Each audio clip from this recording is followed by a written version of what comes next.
गोमांस बोझे गाड़ी block बोईतभंगा bridge निकट में ओलटिला गाड़ी 20 क्विंटाल अधिक गोमांस चोरा चालाण होउतबा बेले घटिछि अघटन।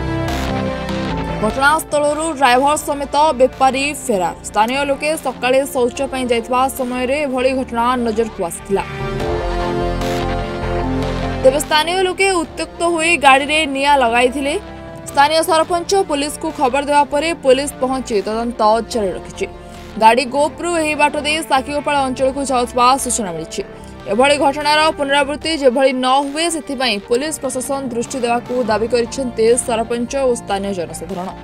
सुब्रत कुमार बोले देखंतु गोटे कथा आपण माने जानि परथिबे सोजे ओडिसा सारा सबुठी बंद होई परछि किंतु गोप मुसलमान साइकी लागि कि थाना हमर प्रसिद्ध किंतु सेठा हमर गोपर जो पुलिस माने से निरवता रही आसते से एठी गुरु मांस चालान करछन गोप मुसलमान पुलिस जे सचेतन रहिबे गुरु चालान बेपार हो नाही।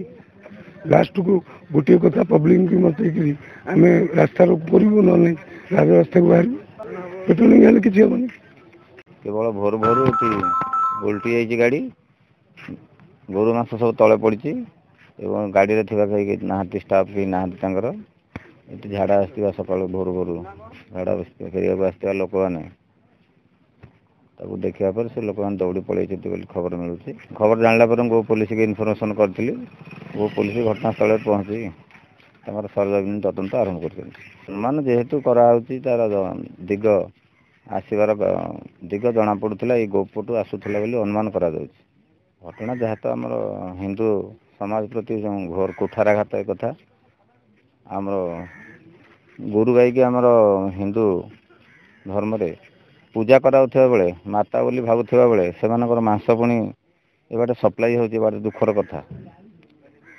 यथा संभव प्रशासन पाखे दाबी रखिबू ये कार्य जमी पुनरावृत्ति न घटे जेनसन कठोर कठोरतर दंड विधान हवा दरकार।